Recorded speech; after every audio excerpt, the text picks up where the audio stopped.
Welcome to A World of Good podcast. My name is Andrew Gale here with my co-host Nate Tapman. We were struggling to get this one started because Nate has been in language school, so everything his English brain is a little slower this morning than his Spanish brain. But we want to do this in English because we know most of our listeners would prefer this to be in English over Spanish. So we're still in English. Well, and today was my first day of class, so doing this in Spanish, it would be very, very quick and simple and easy, and it would be a bienvenidos and an adios, and that would probably wrap it up. How are you doing, Andrew? I'm doing well. It's so good to see you. Via Zoom, via video, but so good to see you, and grateful that we get to start another season. We started with an intro, but another season with new interviews and conversations with some awesome people this year. Oh, I'm so excited. Yeah, so this upcoming series that we're going to be talking about is on trips. We felt like it was important just to have a series on helping churches walk through what these trips look like. For today, we're talking about cultural intelligence. We're going to be talking about logistics with Chris Kazmarek. We're going to be talking about receiving teams from a missionary's perspective with Kelly and Rhonda Phillips. And then with Kathleen Achi, we're going to be talking about how to tell the story once we come back from a trip. And so these are important topics, great conversations. We've recorded a couple already, and just really excited to dive into this and offer some tips, some advice, some conversations, some stories centered around trips. Maybe for some churches, they don't take any trips at all, or it's the impact trips, the short-term trips are few and far between. Other churches, you may have decided, you know what, we don't do trips. We send all of our money to missionaries or to projects because we believe it's not important. And so regardless of where you are in that spectrum, hopefully these conversations will be, you'll learn something from these conversations. And I think you will.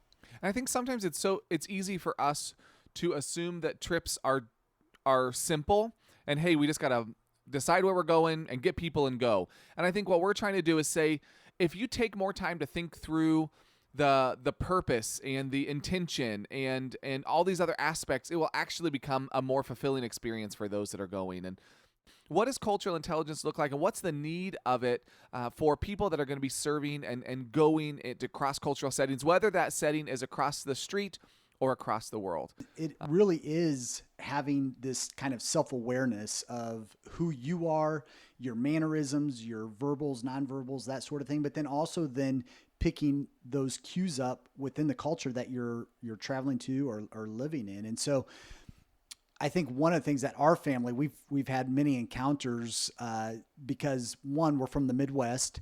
And so when you're out on the sidewalk and you make eye contact with somebody, it's just a natural thing for us to smile, nod your head, maybe even so much as to say, hey there, or how's it going, or something. They don't do that here in Spain. One of the things that we've found out very quickly is that, one, you make eye contact, but that it doesn't go beyond that. People will just you'll pass somebody on the sidewalk and they'll just kind of stare at you. Now, part of it is we thought, well, maybe it's because people are wearing masks. Masks are still mandatory in some instances here in Spain, and definitely when we first came over, and we thought maybe we just can't see them smiling. Never mind that it didn't look like they were smiling with their eyes. But soon after the mask went away and we began to realize it's like, no, people will just, they'll stare at you and not do anything else. And so it was one of those things that's very odd and awkward for us not to smile, not to nod, not to give any kind of, acknowledgement to the people that we see. And these are neighbors, we don't necessarily see them every day, but we see them around. And I had it described to me. I can't remember if I read this somewhere or if somebody told me this, but the analogy that was given to me was that feeling that we get when we go to a car lot or some type of a furniture store, where the workers there are getting a commission. They will come across as bubbly, very eager to meet you and to greet you and to find out what your needs are. And it just kind of, at least for me, I don't enjoy those interactions. And I kind of take a step back and, I may immediately just say, you know what, we're just here to look. We're not interested in buying anything. And they still try to talk, yada, yada, yada. That's the analogy that was given to me of how Europeans, or in our case, Spaniards, feel when we acknowledge them even on the sidewalk out in a public space. So when we say hello, when we nod, when we give any kind of an acknowledgement, their defenses goes up, and it's just like, okay, that's awkward. Why would that person say hello to me? They don't know me. When it's just part of our, again, I come from the Midwest, Northeast Indiana. That's what we do. And so it's having those cultural awarenesses. And somebody might say, well, you're just being nice. Well, yes and no. In our culture, that's being nice.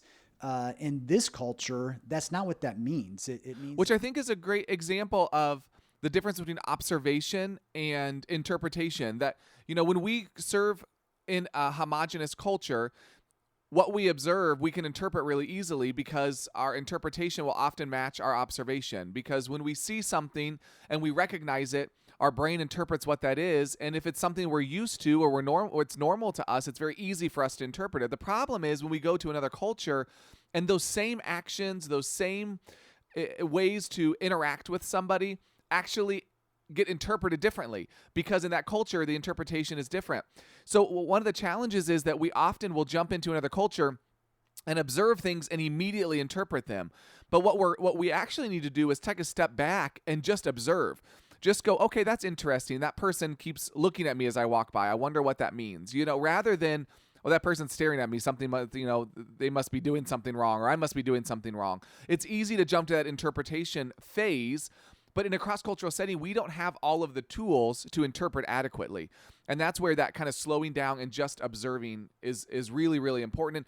And that's what we tend to not do when we're on a 7 to 10 day trip. We don't have time to learn what those things are. We go and we just immediately interpret everything we see. And I think, we're given a lot of global examples. I think the other thing too that we can recognize, and maybe before we, travel across the world, which most of us can't do at the moment, but is to look at just within our own local context, what are the cultural differences in our own culture, in our own cities, communities, people groups, generations. And we get into that a little bit in this conversation with Esther as well. Here is our interview with Esther Jadhav. Welcome to a World of Good podcast. I'm Nate Tatman. And I'm Andrew Gale. And we are two friends who love Jesus, care about the church, and travel the world to share stories of people who do the same. Our conversations happen in all kinds of places. Like a coffee shop and an airport terminal. Or even the back of a crowded taxi. But no matter where we go, from Argentina to Zimbabwe, we capture stories of the good God is doing around the world. And we hope those stories will do you a world of good. Welcome to A World of Good. We're so excited to have our guest here today, Reverend Dr. Esther Jadhav. I can use both of those titles because Esther's been ordained for a while, but she just finished her PhD, defended her dissertation last year, so she is officially Reverend Dr. Esther Jadhav. We're so grateful that you're here with us, Esther. Thank you, Andrew. Thank you, Nate. It's good to be with you this morning. And so just before we jump into the interview, let me give a little bit of background of how I know Esther, and then I'll let her share a little about her background. So we got to know each other when we were at Asbury Theological Seminary. We both started the PhD program at the same time. We're interested in similar things connected to CQ and theology and justice and these different pieces that were in the conversation of that time. And we have a great group of friends that all started in kind of the same cohort with the PhD, and a number of us stay connected to each other. But Esther became a really close family friend of ours, someone that we continue to go visit, that really, we had dinners regularly when we were there. Like, Esther introduced us to some of the best ice cream that we've ever had. We Nate, you need to come stateside, and when you're here, you will be introduced as well to the best ice cream in the world. Okay, I will take you up on that. But we had such a good time getting to know Esther and her family, and just becoming connected in that way, and grateful that those those friends that start, we only spent 2 years really in the same location together, but that our friendship has continued to last and grow and change, but have these wonderful opportunities where we get to connect in with things that you're passionate about, that connect in with things that we're doing at Global Strategy. So we're so grateful you're here, that you're with us, and that we get to have this conversation today about cultural intelligence and how that can be a benefit for people as we think about serving and connecting both locally and globally, both people that are culturally different than ourselves. Before we jump into that conversation, though, tell us a little bit about yourself. Give us some background of who Esther Jadhav is. Thank you, Andrew. And once again, thank you, Nate, for this invitation to just spend a little bit of time talking about the critical nature of not only cultural context, but also the significant value of cultural intelligence, which is popularly known as CQ, at least in the United States. I assume it is around the world as well. A little bit about me. I grew up in Mumbai, India, which is a magnanimous city. It's a city that never sleeps.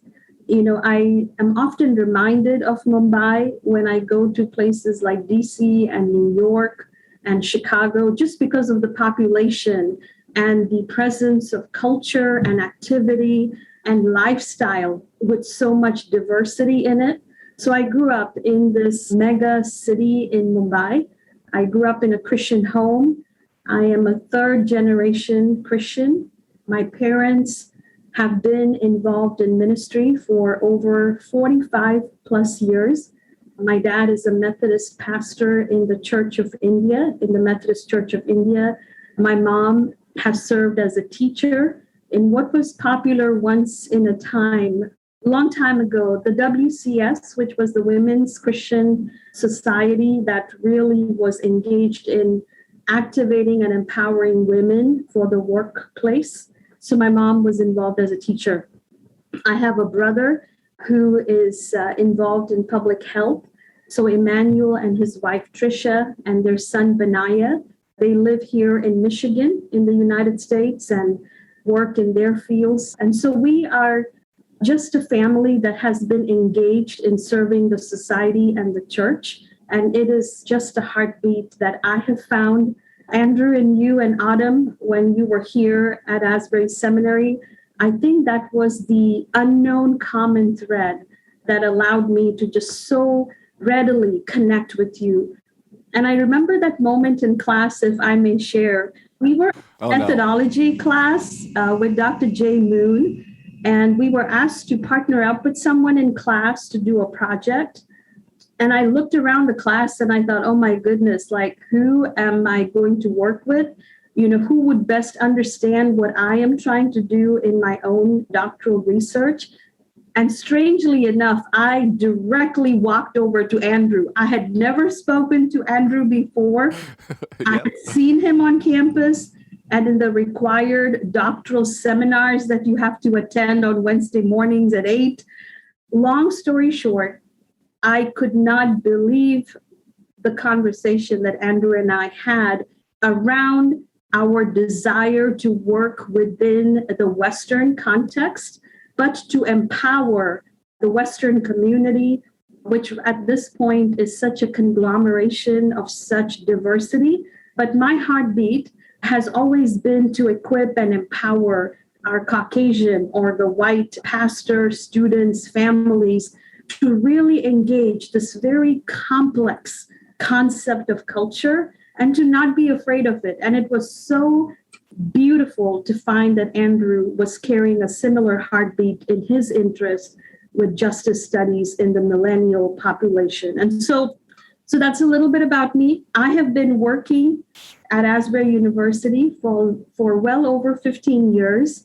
Wow. And I have helped this institution in the area of cultivating cultural responsibility, learning to engage as Wesleyans and evangelicals with this particular concept, and how can Wesleyans and evangelicals maintain integrity with their theological tenets or precepts and still continue to be empowered to embrace the cultural and ethnic other that we come across every day.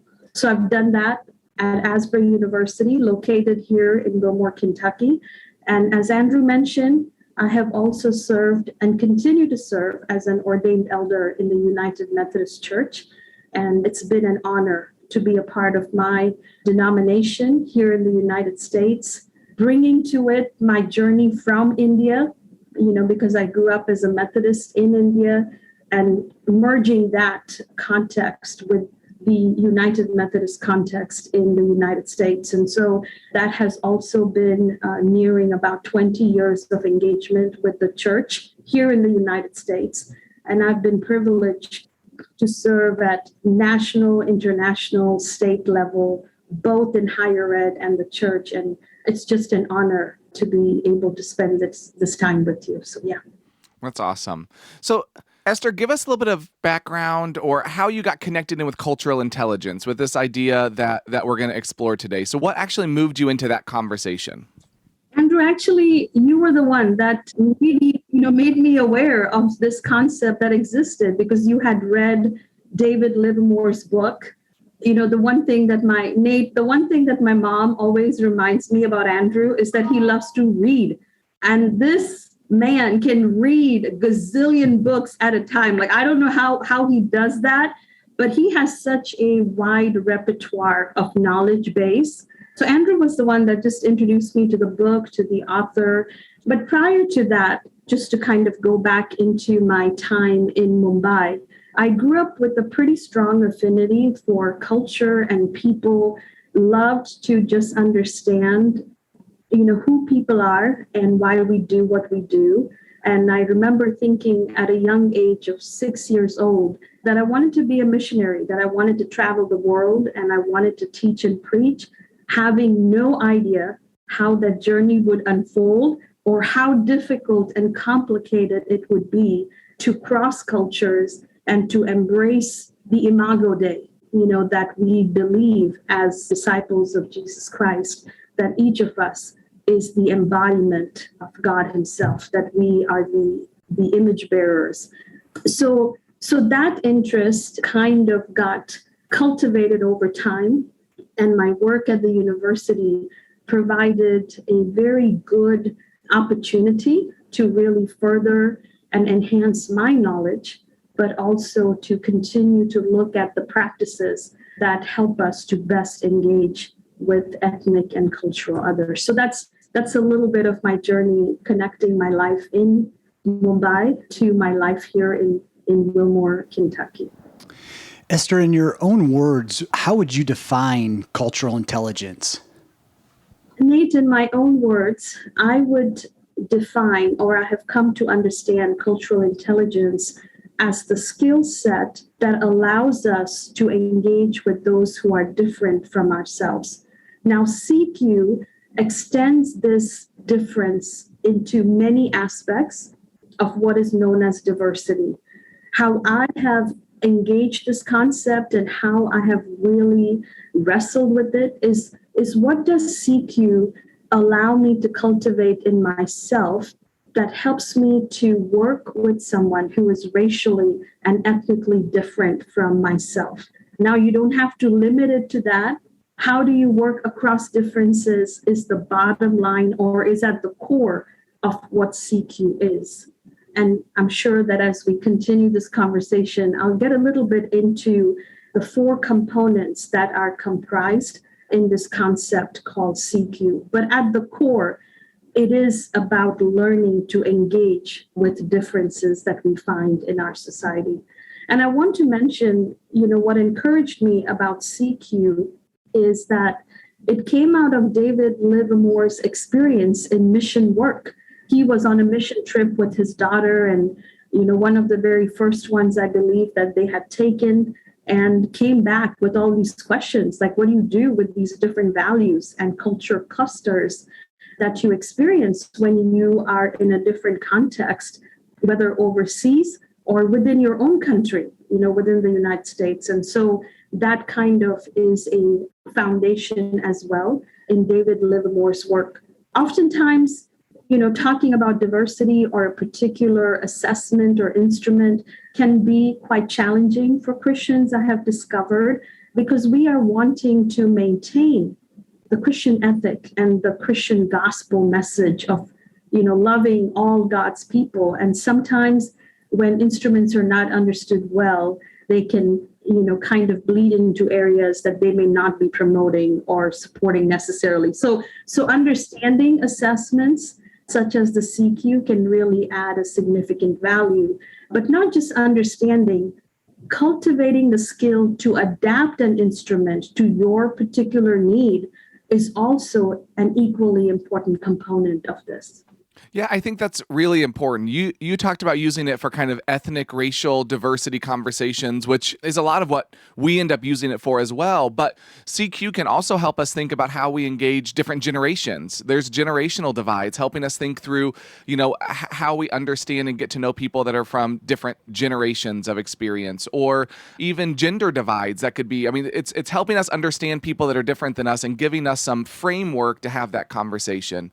So speaking about that, can you give us some of that framework of CQ, kind of what are they call them, I think, capabilities. So like the 4 different ways things that we can learn. So what are the 4 capabilities of cultural intelligence? Yeah, Andrew, and just to kind of go back to some of the diversities you were listing, when it comes to mission engagement, we experience diversity most prominently in terms of physical location.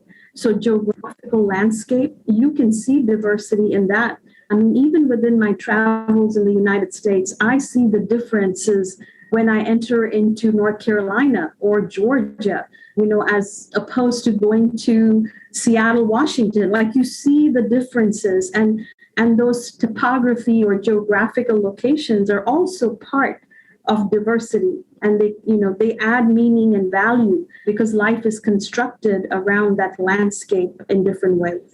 Right. And I think that's exactly right. So whether you're crossing the world or crossing the street, you can find people that are culturally different than you are, right? We don't have to go overseas to experience that cultural difference. I think that's really important, that this is also about local ministry too. Like, this isn't just for people that are interested in, you may never travel outside of your zip code, and you can still interact with people that are very different than you are. That's right. And, just to add, we find lingual diversity, right? So languages are also something that's a prominent, visible sign of what is diversity. Andrew mentioned the gender component, the religious component.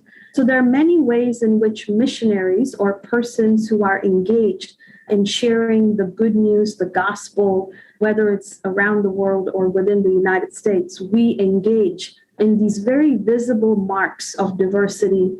But what I feel is happening in our current context, and I'm referring to the United States at this point, I think that invisible marks of diversity are becoming more prominent.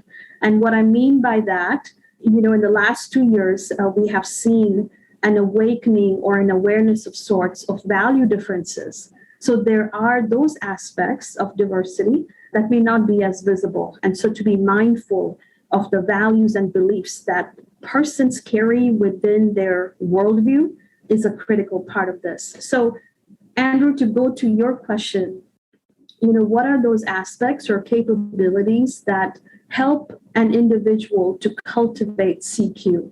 There are 4 domains, and they're not necessarily in any particular order, but in the terms of me listing it right now. But I would imagine that CQ Drive would be a pretty significant starting place.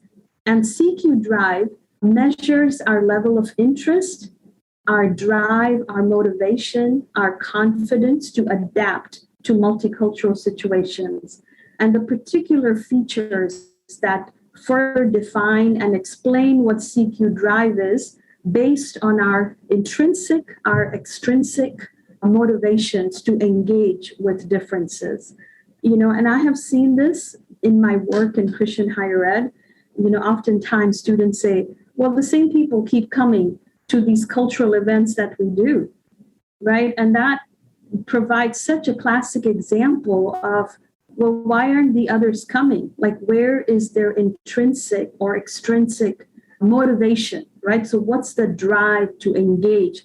And oftentimes differences can cause a trepidation, like we're afraid because we don't want to make a mistake. But that is not an option in cross-cultural work. We have to take some measured risks And that's why CQ is such a helpful tool. So CQ Drive is our interest level.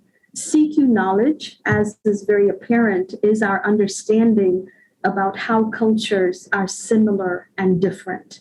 And in this particular capability, CQ is measuring our knowledge of how business is conducted around the world or across cultures, values and norms, our capabilities for leadership in different cultural contexts. So the knowledge capability is focused on some of those components. I can pause here before I speak to the other two. And I don't know, Nate or Andrew, if you had any questions of those two pieces.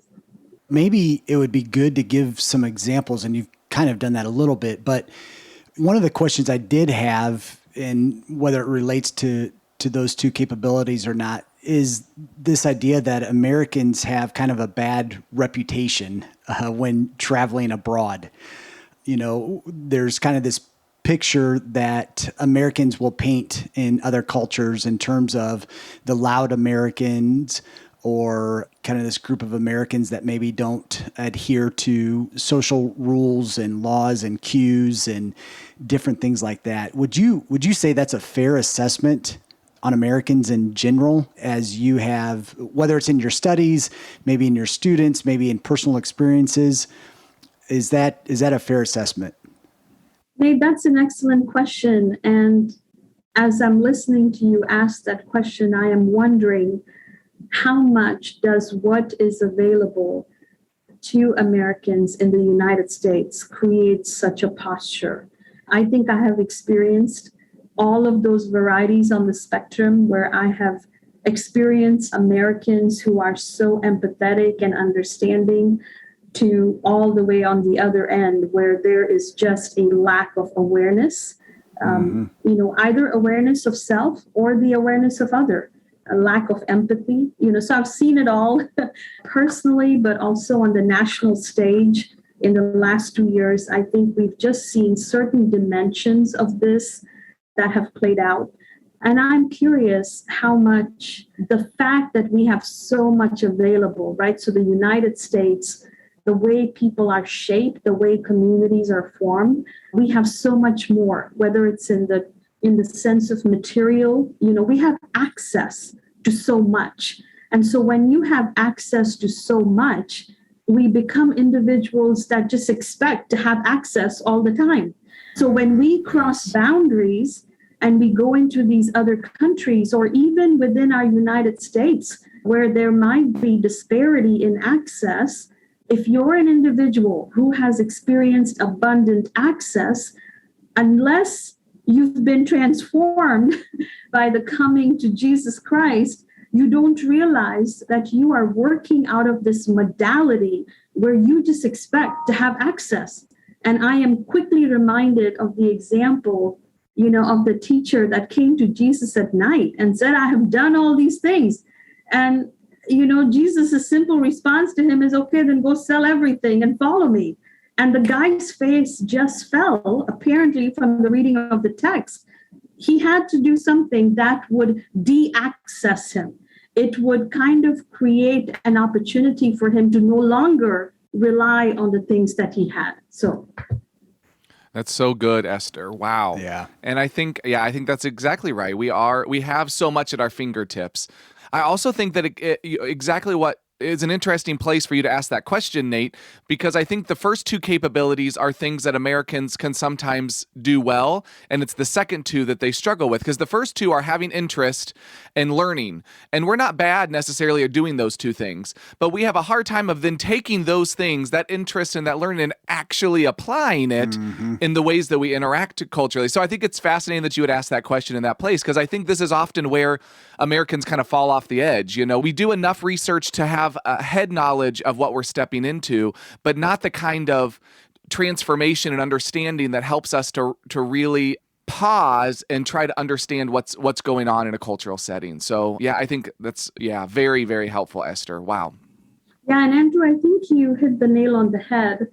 I think generally folks in the United States really score high on knowledge and drive and action. And oftentimes I'll speak to that next, to action and strategy. But I think it's in the strategy component that we tend to score lower than the worldwide norms. And Andrew, Nate, I think you both dabbled in CQ. So when you get that report at the end, when it gives you the whole conglomeration, it actually shows how your institution or your personal level of strategy compares to the rest of the world. So I think we're kind of hitting on something here that our strength areas are knowledge and drive and even action, but strategy is where we tend to stumble in our interactions. Yeah. So talk us through those last two pieces. Yeah. Sure. The action and strategy. Yeah. So action is our ability to adapt when relating and working interculturally. And this, for me to kind of give a practical example, not every day, but often I'm reminded that I do this every day. I am adapting as I work interculturally, right? And what do I mean by that? I am a person of Indian descent that is working with Caucasians and a plethora of other local diversity, by which I mean African American, Asian American, Latino American. And I am constantly adapting when I am relating cross-culturally, but I don't think about it at this point, right? I'm not getting up every day going, oh, I get to talk to Andrew and Nate, who are culturally different or ethnically different or racially different from myself, because at this point, I have had so much exposure with, close to 40 years of engagement in these areas has given me enough room to make mistakes, but also to learn. So by no means have I, come to this place of feeling a little bit more comfortable engaging cross-culturally without having had some of those cultural faux pas. So CQ action is measured by speech, so our language. It's measured by our verbal and nonverbal communication.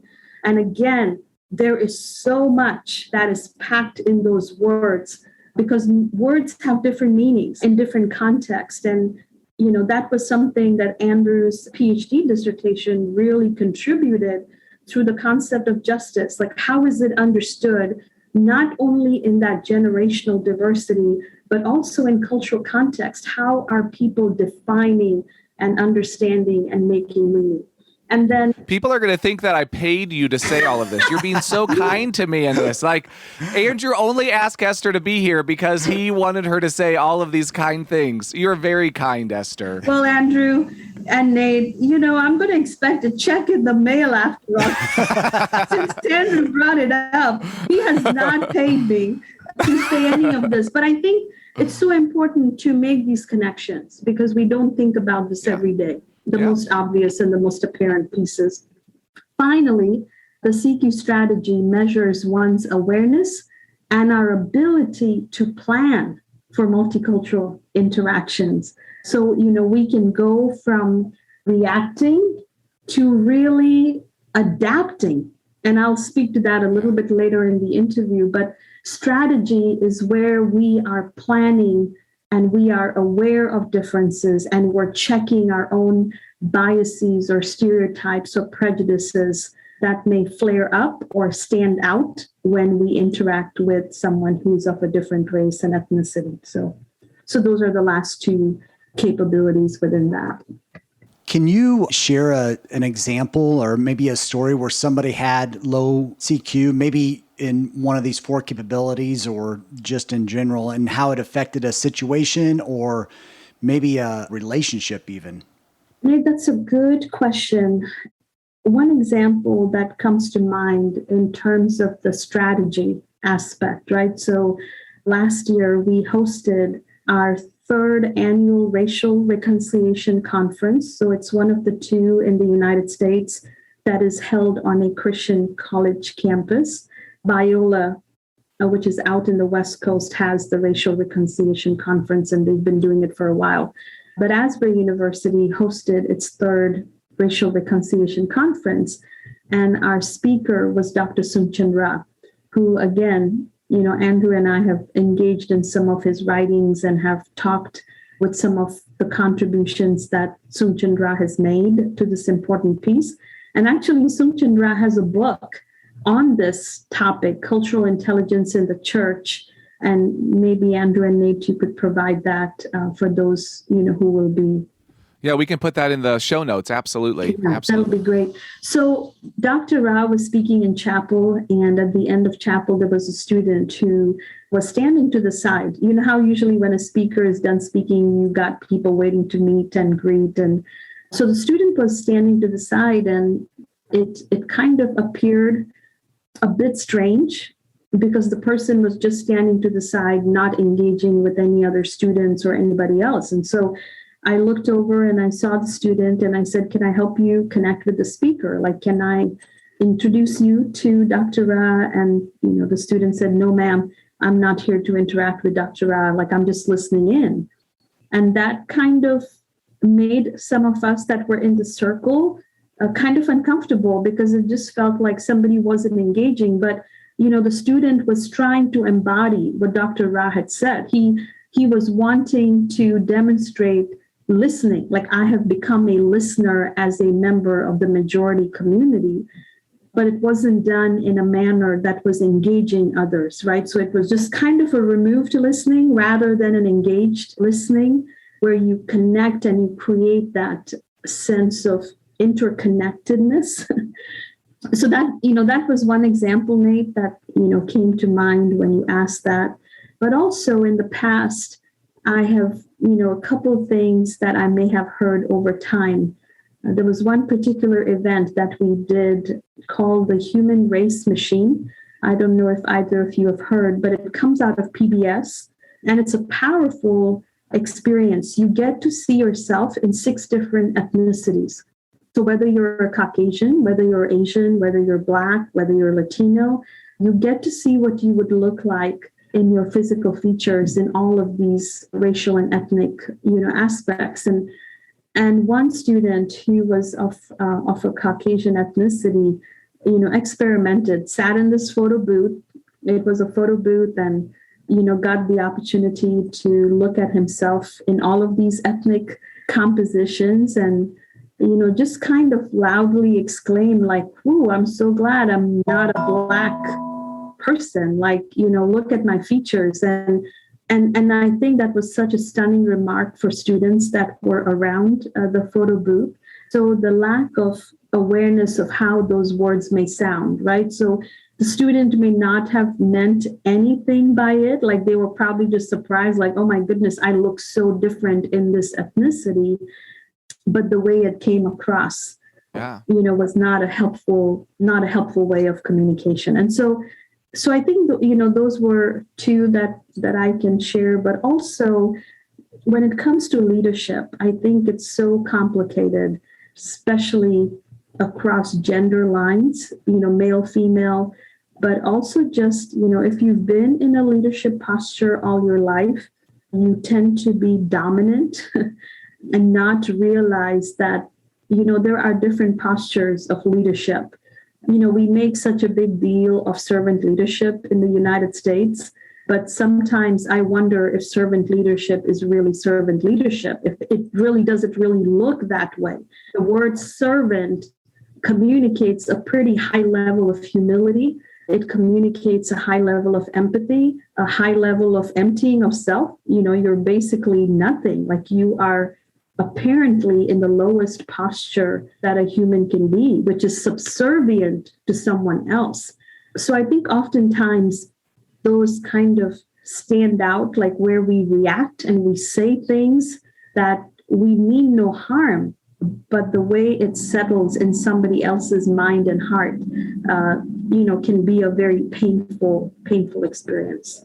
I think that's so important because when we talk about culture, we're actually talking about those things under the surface, right? Those things that we may not even realize that we have these thoughts or these ideas. Our culture is what is what helps us to survive in the community that we're a part of, because it's all of those unconscious things that we do that allow us to interact. The problem is when we move into places where we are no longer in a homogenous community, when we're in a multicultural community, we have to start to peel back some of those unconscious things that we do and start to ask the questions of why do we do those things, and how do we make sure that those things that we always do this way in our community aren't offensive or oppressive to those that we're interacting with. And one of the things I appreciate about CQ is that it's not static. We talk about this with like EQ too, like that it's something that you can grow and learn and engage in. And I appreciate that that's the approach. A lot of times when you go through the CQ testing, you do it as a developmental thing, not as evaluative. It's not you can put you on a scale for sure, and that's important. But it's not to decide, that people use it for this way, to decide whether you're going to get a job or not. It's used, I think, when it's healthiest and for the church is to say, hey, here's where we are. How do we improve this? How do we increase our CQ and engage in ways that are healthier? So here's my question connected to that. What advice would you have for someone who is trying to think through how to engage, whether they're serving, again, across the world or across the street? What would your advice be for them to do that engagement in a more culturally intelligent sort of way? Again, Andrew, great question. One of the aspects of CQ, as you have well stated, is that it's not a static tool. It really just evaluates or assesses the starting place. What's our starting place?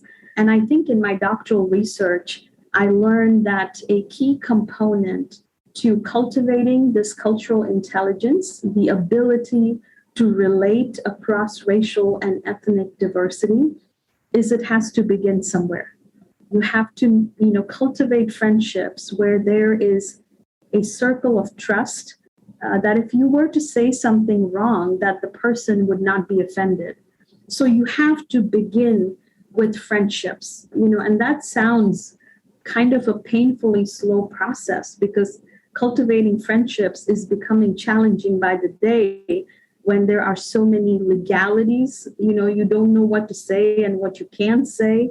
But I think in a mission context, when the church is engaged in serving, I think one of the best starting places is asking a lot of questions, like saying, help me understand, right? You don't have to be so direct in your communication, depending on which culture cluster that you're working with, right? And CQ gives you that valuable information. It helps you understand how cultures around the world engage with power, with leadership in all of these domains. And it kind of breaks it down and helps you understand that there are direct and indirect levels. There's a high level of engagement when it comes to power. So there's high power structure, low power structure. So you really can kind of become familiar with that. And, we talk about CQ as one of the assessments, but Andrew and Nate, I have to confess that, it takes me back to my own faith journey, because I didn't have CQ to help me become culturally intelligent.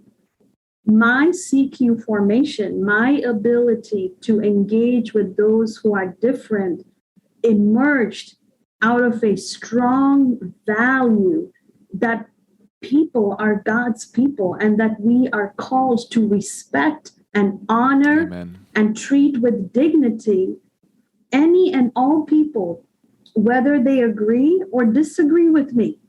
Yep. And I think I have learned over time that we don't always have that luxury within our United States, right? We don't grow up as much with diversity.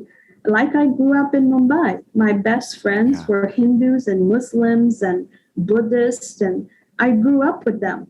So I think, again, going back to your question, Andrew, the recommendation or what I have to offer is you begin by building friendships. You begin by putting yourself where you are not the majority. It's not your comfort place.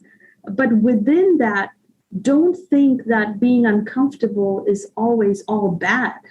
Sometimes being uncomfortable is such a valuable experience because it opens us up to something new. And That's so good. And sorry for being pastoral here, but I think the process of confession, the process of asking for forgiveness from God is an uncomfortable place for any one of us to be in. But yet, it's in that uncomfortability of coming to Jesus and saying, I have sinned, forgive me. We find the freedom, we find the newness of our minds and hearts. And so we have to take these risks that we don't always associate theologically to a cultural context, but that's what I've got. That's what I've got on that, Andrew. Oh, Esther, that's so good. And you can preach anytime. See, you've not only expressed your doctoral piece by giving us all this information, you've now also expressed the Reverend piece before your name. So Reverend Dr. Esther. And you know what? We will also link your doctoral research because it is connected to theology and cultural intelligence. And I know it was in, the context of Asbury University, but there's so many great pieces in there that I think would be a great addition to people's thinking and processing. Yeah, and I think we can just end it right there. Based upon everything that Esther just said, I think you wrapped it up very, very well in terms of what we wanted to communicate, the kind of conversation that we wanted to have around this topic and developing those friendships. I think so many times, just we say we want to get out of our comfort zone, get out of our little corners of the world, but it's so much easier said than done for, there's the fear that we're going to offend somebody or to say the wrong thing and a lot of other things that go into that. But I think, just starting with friendship, starting with conversation, starting with that curiosity of why are people different than me? Why do they believe in something different than I believe? And, other things that why do they eat different food from what I'm used to eating and my comfort foods. And so, but Esther, thank you so much. We know that your time is valuable. And so we so appreciate you spending just a little bit of time talking about this important topic. Thank you, Nate. And, I'm happy to come back anytime that I can be a part of this conversation or just even, I hope that there will be a chance to meet our missionaries that are out in the field face to face. It would be so fun to be a part of this dialogue because I think it is a dialogue and I think it is a journey. It's not just about one person disseminating the information, but it's about us learning together what are the challenges and doing it in safe spaces so that fear can dissipate. And then, recognizing that it's a journey, that it is a movement over one's lifetime. And sometimes I know that we have to gain these skills as quickly as possible because there is the motivation or the call to share the good news. Our world is really in need of, folks that can really share the gospel in culturally appropriate ways so that it can be received in a manner that brings life to those that are receiving it, right? So our CQ should really help us deliver the gospel without changing the gospel in such a way that it brings life to people. That is what it is. And in conclusion, I remember reading a brief expert from a writing of St. Augustine. And I was so confounded when I found that piece because he is actually addressing diversity and addressing racial and ethnic diversity, but talks about the gift of the Holy Spirit that's been given to us that actually connects across diversity. And I think right here in our conversation, we have gender diversity, we have racial and ethnic diversity. We may also have, social diversity, right? The three of us between Andrew, Nate, and myself, we've got this diversity. And I suspect that what is connecting us this morning is the Holy Spirit that allows us to listen to each other and say, there's something good here that can make my life better and hopefully can make your lives better too. So I'll conclude with that and want to thank you once again so much. And I hope that I will get to see you all in person someday. Yeah, thank you, Esther. We so appreciate it. Thank you, Esther. Thank you. Thanks for listening to A World of Good. A World of Good is a podcast production of Global Strategy and Church of God Ministries. Our theme song is Colorado by Leo Flores. If you want to join the conversation, visit us at Twitter at A World of Good Pod, on Instagram, A World of Good Podcast, or visit our website, chogglobal.org/A World of Good. And join us next time as we share more stories of good from around the world.